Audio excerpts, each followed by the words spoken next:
Kethvar sat in the cold metal chair and tried not to shake. His 4 arms hung at his sides, but the left secondary arm was not real anymore. The prosthetic made soft clicking sounds when he moved. The scars on his green scales still hurt even, after all these years. The medical facility on Station Omega-7 was quiet except for the hum of life support systems. Across from him sat Yilnara with her recording equipment. She was young and had never seen war. Her purple skin was smooth and unblemished. Her large eyes held curiosity but no fear. She did not know what she was asking him to remember. "Please state your name and rank for the record," Yilnara said in her soft voice. "Kethvar of the 7th Brood, former squad leader of the 3rd Assault Division, Galactic Coalition Forces," he replied. His voice was rough like gravel. Years of screaming orders and breathing toxic smoke had damaged his throat. "You fought in the human wars of 2387, she continued. "Can you tell us about your first encounter with the humans?" Kethvar closed his eyes. The memories came flooding back like poison in his veins. He could still smell the burning metal and hear the screams of his brothers. He could still see those terrible human faces behind their crude masks and helmets. "We thought they were animals," he said slowly. "The Coalition Intelligence Division told us humans were primitive. They said humans had only learned to travel between stars a few decades ago. They said humans were soft and weak and would surrender quickly when faced with superior force." Yilnara leaned forward with interest. "But that was not the case?" Kethvar made a sound that might have been laughter if it had not been so bitter. "No, that was not the case at all. We learned very quickly that Intelligence Division had made a terrible mistake. The humans were not animals. They were something far worse. They were predators that had learned to think." He remembered the briefing room on the Coalition flagship Eternal Glory. War Marshal Thekgon had stood before the assembled officers with his chest puffed out in pride. The holographic displays showed human colonies scattered across a dozen worlds, small settlements with minimal defenses, easy targets for a quick campaign.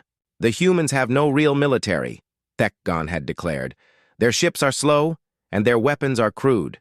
We will establish proper governance over their territories within one standard cycle. Any resistance will be minimal and easily crushed." The other officers had agreed eagerly. They saw easy glory and quick promotions. They saw primitive beings who would be grateful for Coalition protection and guidance. They saw another simple conquest to add to their long list of victories. Kethvar had believed it too. Why would he not? The Coalition had conquered 47 different species over the past 3 centuries. None had offered serious resistance once they understood the futility of fighting the galaxy's most advanced civilization. Most had actually welcomed Coalition rule after seeing the benefits of advanced technology and galactic trade. What made the humans different? Yilnara asked. Kethvar touched the scar that ran from his left eye down to his jaw. A human explosive had done that to him during the siege of New Dallas. "They did not want our help," he said simply. "Every other species we had encountered was happy to join the Coalition once they saw what we could offer them. Better technology, medical advances, protection from hostile neighbors. The humans looked at all of that and said no. But surely they understood the benefits of joining a galactic civilization." "Oh, they understood perfectly," Kethvar replied. "That made it worse. They knew exactly what they were refusing. They had studied our other member species. They knew about the prosperity and peace that came with Coalition membership. They just did not care. They wanted to make their own choices. Even if those choices led to suffering and death. The first reports had been confusing. The advanced scouts sent to establish communication with human governments had simply disappeared. No distress signals, no wreckage found, nothing. Then the diplomatic ships had vanished, too. It was only when the first military vessels went missing that the Coalition realized something was seriously wrong. "The humans had been watching us," Kethvar explained. "While we thought we were discovering them, they had already discovered us. They had learned our patrol routes, studied our ship designs, figured out our communication frequencies. When we finally made official contact, they already knew more about us than we knew about them. The first official diplomatic meeting had taken place in orbit around Earth's moon. The coalition delegation had arrived in their finest ceremonial armor, expecting to meet with grateful local leaders who would eagerly accept guidance from their advanced galactic neighbors. Instead, they had met with Admiral Peter Hayes and his staff. The humans had been polite but firm. They thanked the coalition for their interest but declined membership. They preferred to remain independent and govern themselves according to their own values and traditions. When the coalition representatives had explained that independence was not really an option for species in this sector of space, the humans had smiled and wished them a safe journey home. "That should have been our warning," Kethvar said quietly. "When someone smiles at you after you threaten them, you should be very afraid." Kethvar rubbed his remaining real hand across his scarred face as he remembered Colony 7. The pain in his prosthetic arm seemed to get worse whenever he talked about that place. Yilnara waited patiently for him to continue, her recording device humming softly between them. "Colony 7 was supposed to be a simple operation," he said finally. "Intelligence told us it was just a mining settlement on the planet they called Kepler 442b. Maybe 2,000 humans living there, mostly families working the mineral deposits. No real defenses, no military installations. We thought we would land, make our presence known, and have them under proper governance within a few days." The Third Fleet had arrived at Colony 7 with great confidence. 50 ships including heavy cruisers and assault transports. Enough firepower to level a dozen worlds. War Marshal Thekagon had decided to make an example of this small human settlement to discourage resistance elsewhere. The humans had made their mining colony look exactly like our intelligence report said it would, Kethvar continued. From orbit, we could see the residential areas, the processing plants, the ore transports moving back and forth. Everything appeared normal and peaceful. We detected no weapon signatures, no shield generators, no military vehicles. The first wave of dropships had landed without opposition. Kethvar had been part of the second wave, leading his squad of 12 warriors down to the planet's surface. The landing zone was a flat area near the main settlement, perfect for establishing a command post. "Commander Jake Mitchell met us at the landing zone," Kethvar said. He was tall for a human, with gray hair and calm eyes. He wore simple work clothes, not military uniform. He walked up to our command group with his hands empty and introduced himself as the colony administrator. Mitchell had been polite and professional. He had explained that the colonists were peaceful miners who had no desire for conflict. He had offered to show the coalition forces around the settlement and answer any questions about their operations. He had seemed like exactly the kind of cooperative leader the coalition preferred to work with. "He invited us to tour the mining facilities," Kethvar remembered. "Said he wanted us to understand how important the colony was to the local economy." War Marshal Thek-Gon was pleased. He thought the human was showing proper respect for coalition authority. The tour had started normally enough. Mitchell had guided them through the residential areas where human families lived in simple but comfortable homes. Children had played in the streets while their parents worked. Everything had seemed peaceful and ordinary. Then they had moved to the industrial sector. The mining equipment was impressive even by coalition standards. Massive excavators that could move mountains of rock. Refineries that could process raw ore into pure metals. Transport vehicles the size of small buildings. That was when Lieutenant Amy Rodriguez made her introduction, Kethvar said with a bitter smile. Although we did not know her name then. We just knew that suddenly our communications were being jammed and our weapons were not working properly. The attack had come from everywhere at once. The mining equipment had transformed before their eyes. Excavators had revealed hidden weapon mounts. Transport vehicles had dropped their disguises to show heavily armored fighting machines. Even the residential buildings had opened up to reveal firing positions and missile launchers. The humans had turned their entire colony into a trap, Kethvar explained. Every piece of equipment served dual purposes. Every building had hidden defenses. Every colonist was also a soldier. We had walked into the mouth of a predator that had been waiting, patiently for us to get close enough. Rodriguez had coordinated the ambush with deadly precision. She had used the colony's own mining explosives to create kill zones that channeled coalition forces exactly where she wanted them. The humans had modified their industrial tools into weapons that could penetrate coalition armor. They had used their knowledge of the terrain to disappear and reappear like ghosts. My squad was caught in the first wave of explosions, Kethvar said quietly. The humans had placed charges under the main road leading into the settlement. When we advanced, they triggered the explosives and turned the ground beneath us into a crater. Half my warriors died instantly. The rest of us were trapped in the open with human snipers shooting at us from concealed positions. The coalition forces had expected to face primitive weapons and amateur tactics.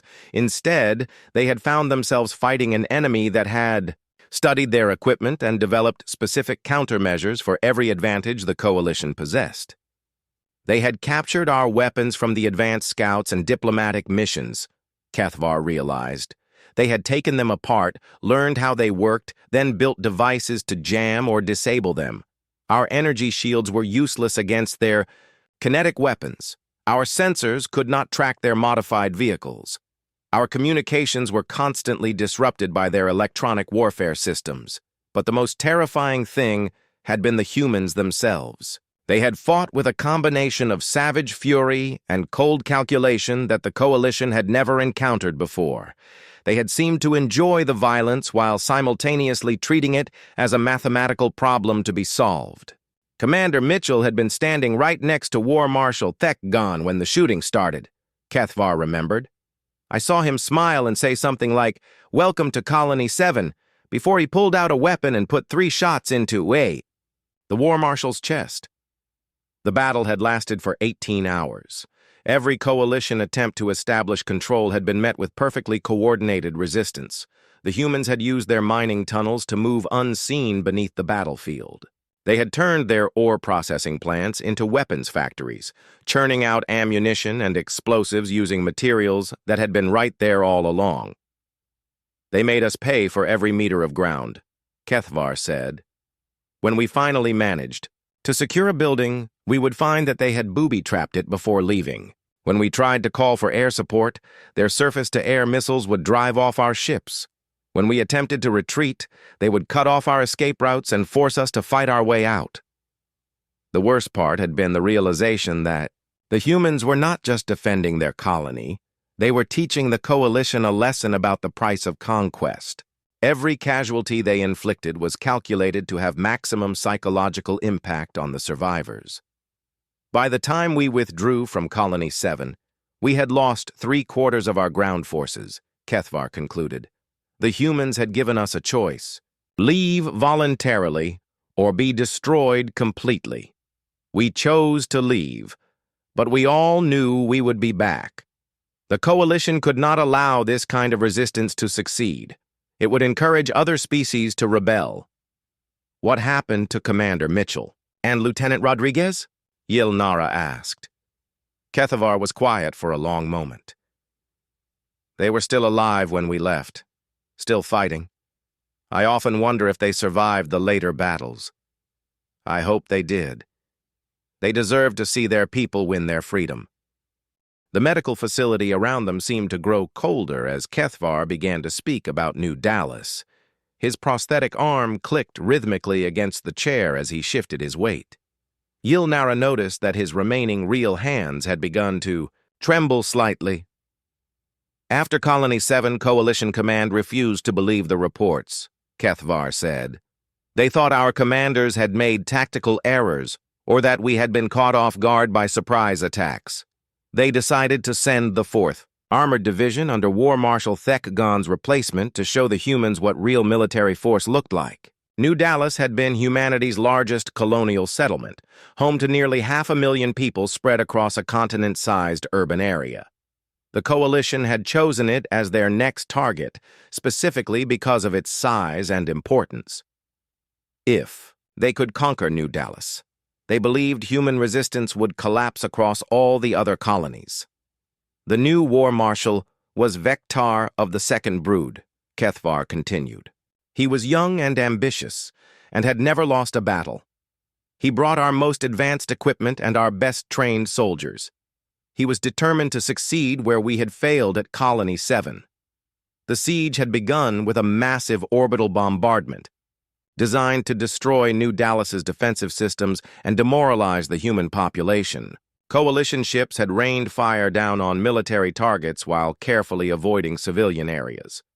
The coalition always prided itself on being civilized conquerors who minimized unnecessary casualties. We expected the humans to surrender after the first day of bombing, Kethvar explained. That was how every other siege had worked. Show overwhelming force, destroy their ability to resist, then offer reasonable terms for surrender. Most species were grateful to avoid further bloodshed. Instead, the humans had responded by launching their own counterattack. Hidden missile. Batteries had emerged from underground bunkers to target coalition ships.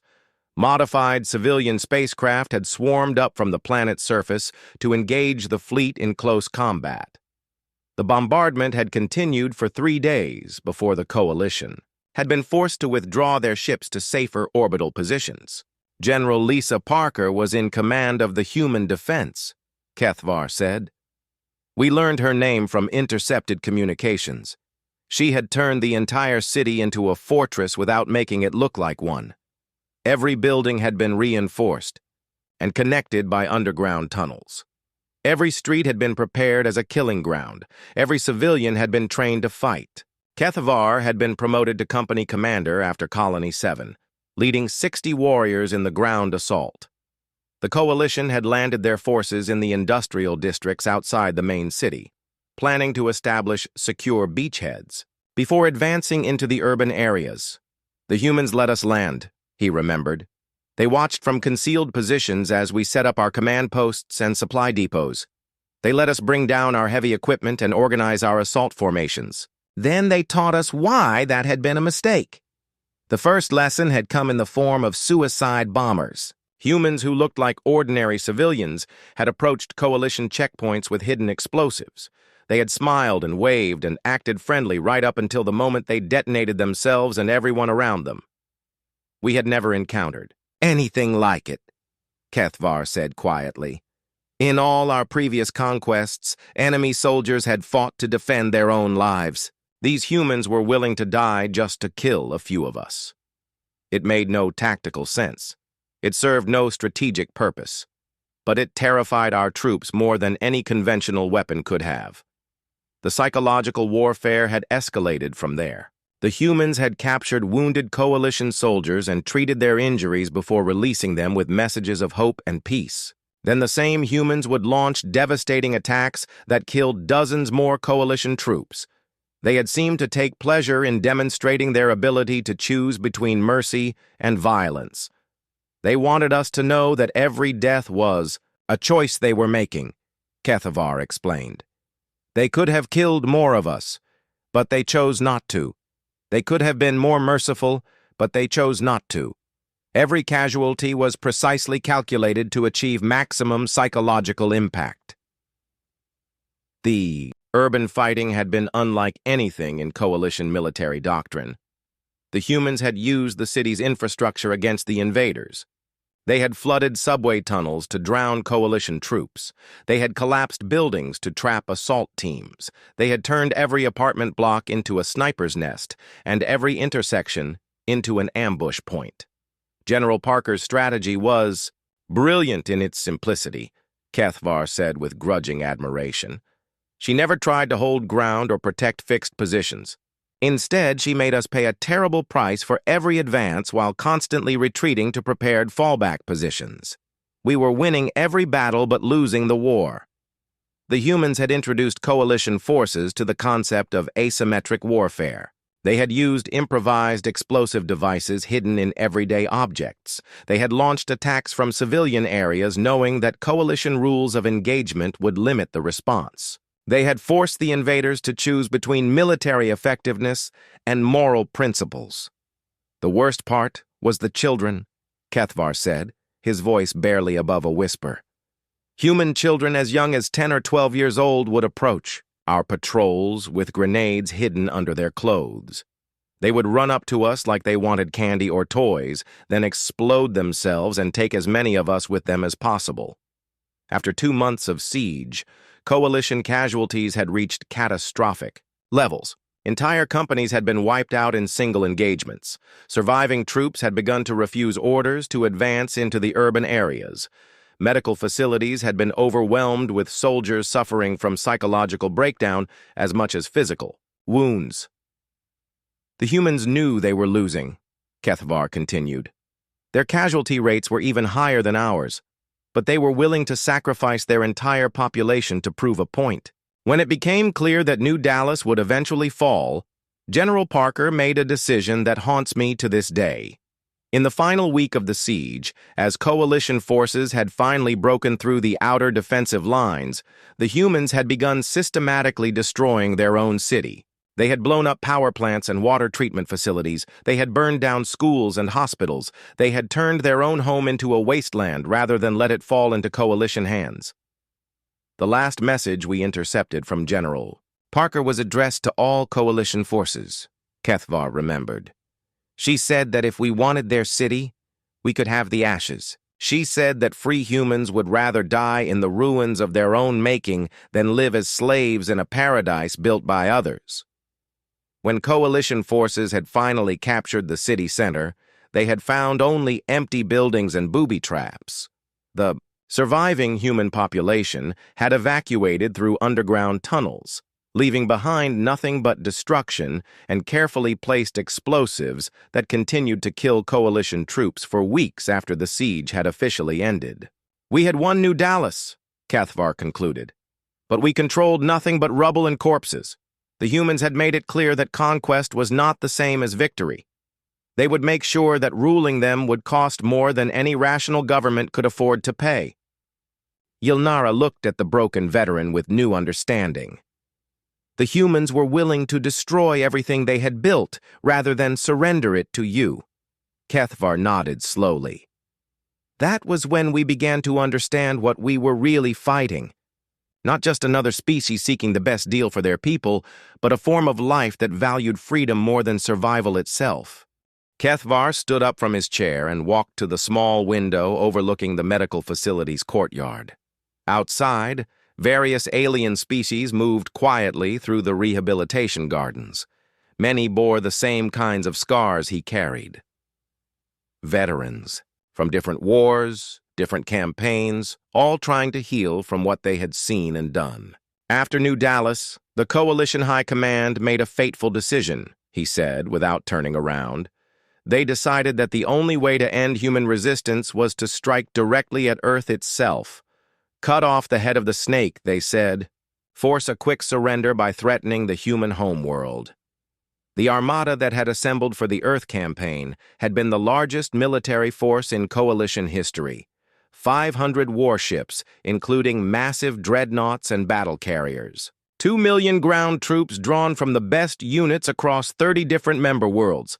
Enough firepower to sterilize a planet's surface in a matter of hours. I was part of the 12th Assault Division, Kethvar continued, finally returning to his seat. We were considered elite troops, veterans of a dozen successful campaigns. Our commanders told us that Earth would be different from the colonial battles. The humans would fight harder to defend their home world, but they would also be more willing to negotiate once they saw the size of our force. The intelligence briefings had painted a picture of a heavily defended but ultimately doomed world. Earth's orbital defenses were known to be extensive, with military space stations and missile platforms protecting the major population centers. The planet's surface was covered with cities housing billions of humans, making it impossible for the defenders to use the scorched earth tactics that had proven so effective in the colonial campaigns. Admiral Peter Hayes commanded the human defense fleet, Kethvar said. We knew his name from the colonial battles. He had coordinated the resistance at Colony 7 and provided strategic guidance to General Parker at New Dallas. Coalition intelligence considered him the most dangerous human military leader alive. The approach to Earth had taken 3 weeks, as the Coalition fleet had advanced cautiously through the outer system.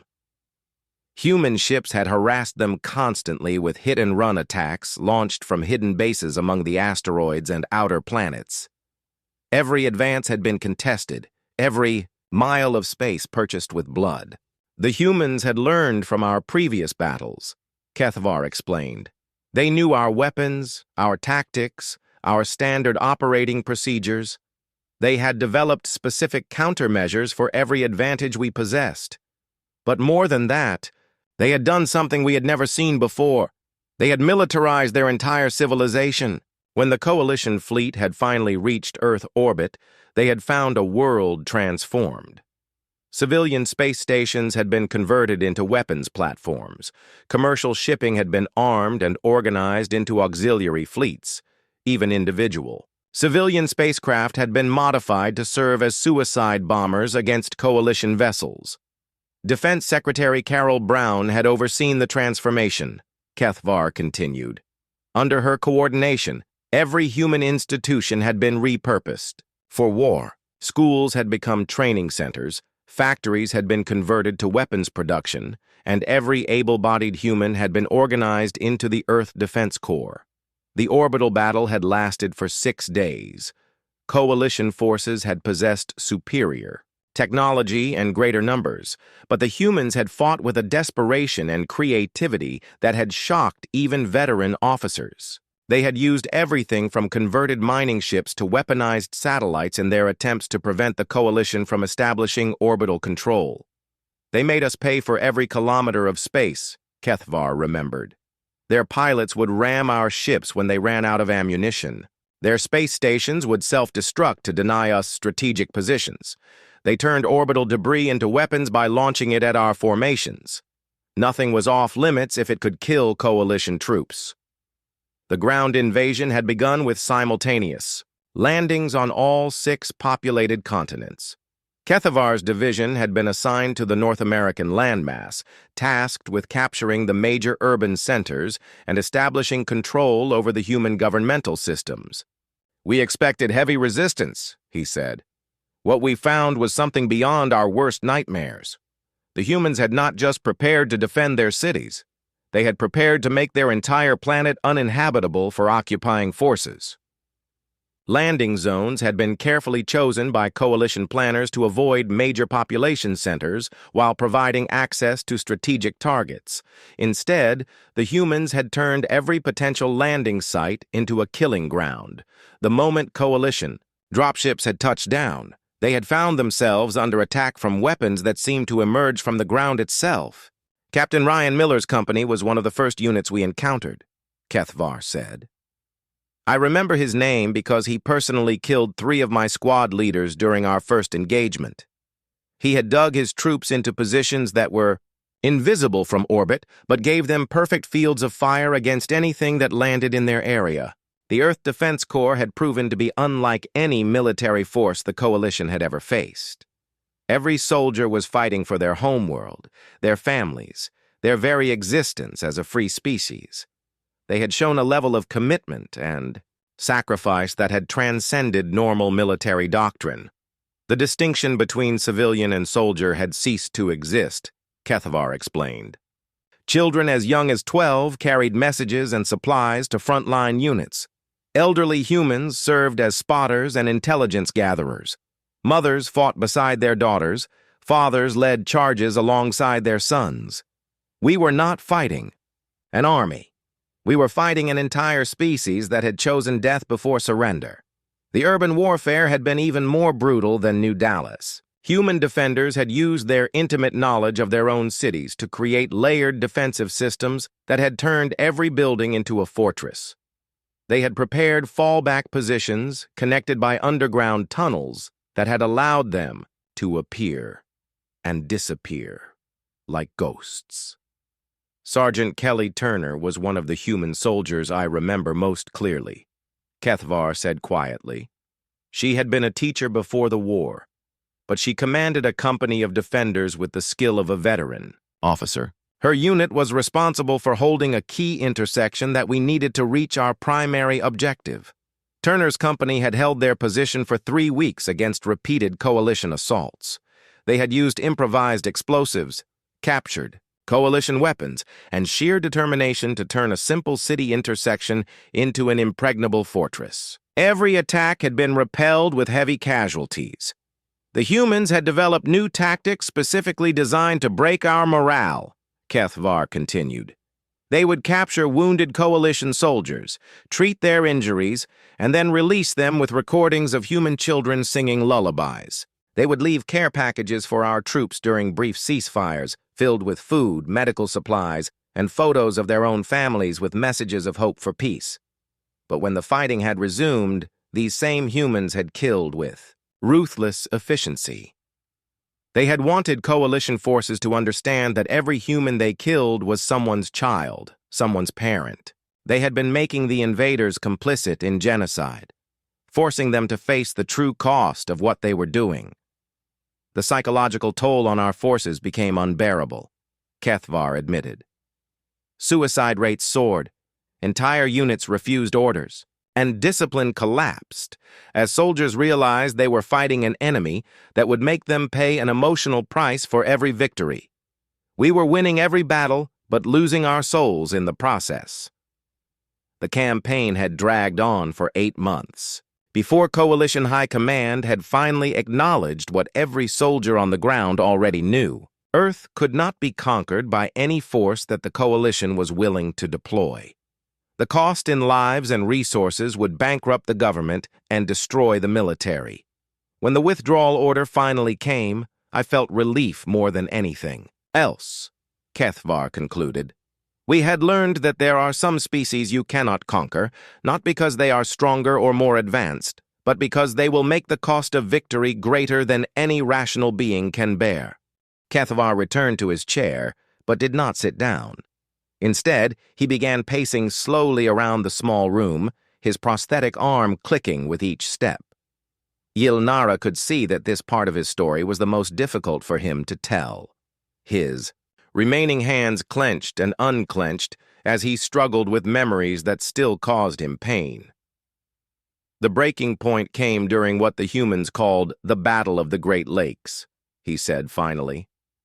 It was 6 months into the Earth campaign, and coalition forces were being ground down by human tactics that prioritized inflicting maximum casualties over preserving territory. Our commanders were becoming desperate for any kind of meaningful victory.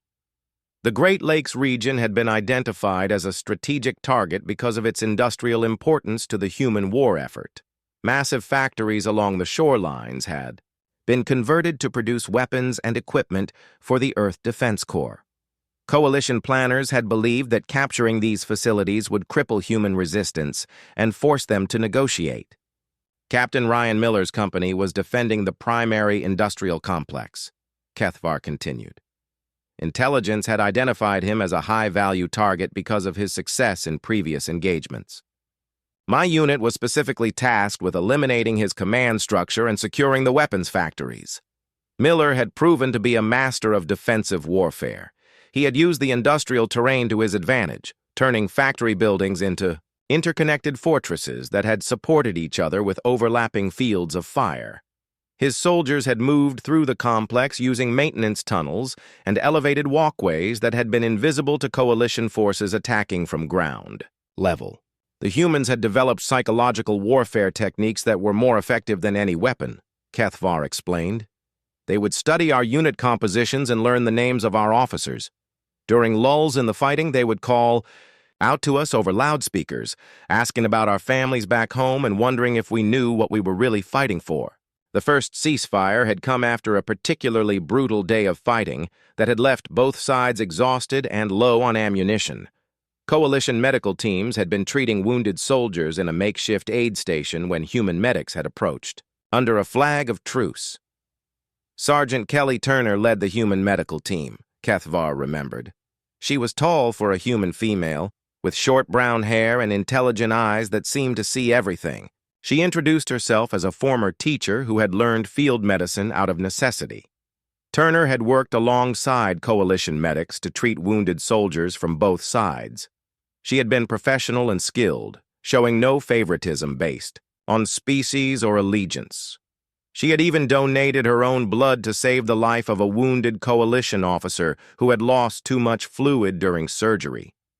She bandaged my wounds personally, Cathvar said, touching the scar on his face. A piece of shrapnel had torn open my cheek during the morning assault. She cleaned the wound, applied antibiotics, and wrapped it with clean gauze. While she worked, she talked about her students and how much she missed teaching. During the ceasefire, human children had been allowed to visit the aid station. They had brought care packages filled with food, medical supplies, and personal items for coalition troops. The packages had contained photos of human families with handwritten messages expressing hope for peace and understanding between their species. One little girl, maybe 8 years old, gave me a drawing she had made. Cathvar continued. It showed humans and aliens holding hands under a bright sun. She told me that her mother said all people were the same inside, no matter what.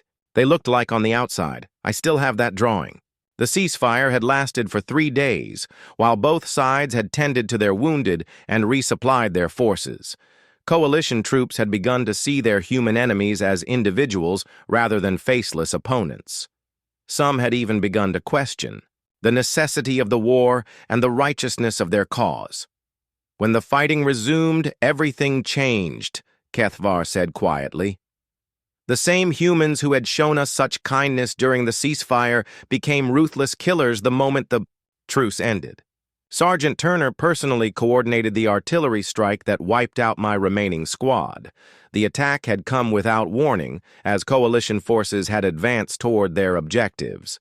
Turner had used her knowledge of coalition positions, gained during the ceasefire, to direct precision strikes that had devastated the assault teams. She had turned her medical training into tactical advantage by knowing exactly how to inflict maximum casualties with minimum ammunition. I watched her through my rifle scope as she called in coordinates for the bombardment, Cathvar remembered. She was calm and professional, treating the destruction of my unit as a mathematical problem to be solved.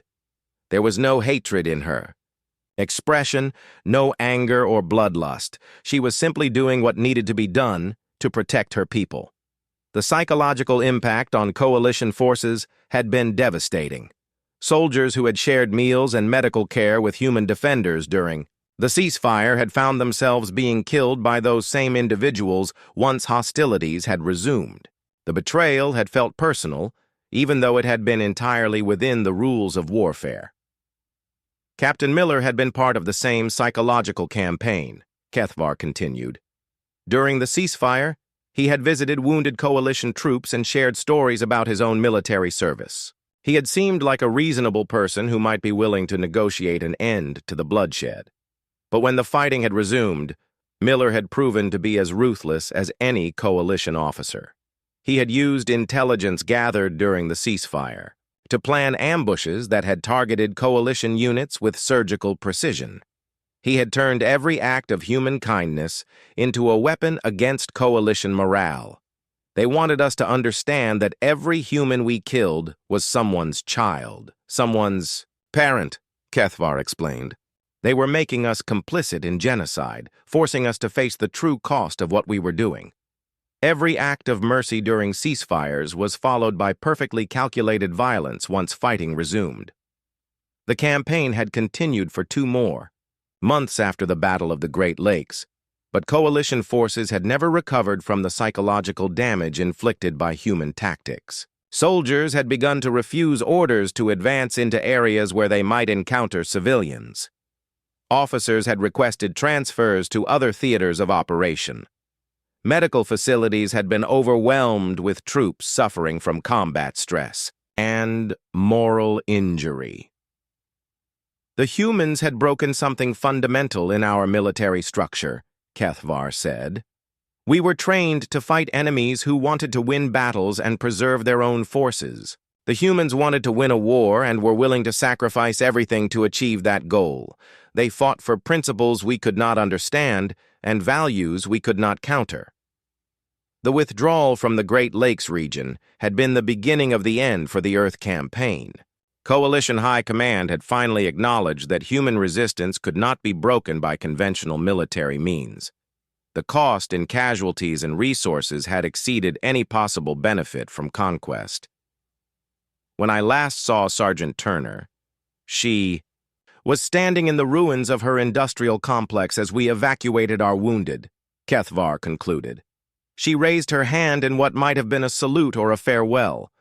I have often wondered if she survived the rest of the war. I hope she did. She deserved to see her people win their freedom. Yilnara leaned forward with obvious concern. How did you cope with the moral conflict of fighting an enemy who showed you such humanity? Kethvar stopped pacing and looked directly at her. That is why I am here in this medical facility instead of serving with active units. The humans did not just defeat our bodies. They defeated our certainty that what we were doing was right. Once you lose that certainty, you can never be the same soldier you were before. The recording device hummed quietly between them as Yilnara prepared to ask her final questions. Kethvar had returned to his chair and sat with his shoulders slumped, the weight of his memories clearly visible in every line of his scarred body. The medical facility around them continued its quiet work of healing damaged minds and broken spirits. The Coalition withdrawal from human space was announced 6 months after the Battle of the Great Lakes, Kethvar said without prompting. High Command cited resource constraints and strategic priorities in other sectors, but every soldier who had fought on Earth knew the real reason. We had been beaten by an enemy that refused to be conquered. The peace negotiations had taken place on a neutral space station in the border region between human and coalition territories. The talks had been led by human diplomat Ellen Foster, a former university professor who had been serving as a civilian advisor to the Earth Defense Corps. Her coalition counterpart had been Ambassador Veltar, a career diplomat who had successfully negotiated surrender terms with 43 different species. Ambassador Veltar had expected the negotiations to follow standard protocols. Kethvar continued. The coalition would acknowledge human independence in exchange for trade agreements and non-aggression pacts. The humans would accept limitations on their military expansion and agree to respect coalition interests in neighboring sectors. Instead, Foster had presented demands that had shocked the coalition delegation. The humans had wanted full territorial sovereignty with no restrictions on their military development. They had demanded reparations for the damage caused to their colonies during the war. Most importantly, they had insisted on the right to provide sanctuary for any coalition citizens who wanted to defect to human territory. The final treaty established humanity as an independent species with full territorial rights, Kethvar explained. But more than that, it recognized them as equals in galactic affairs.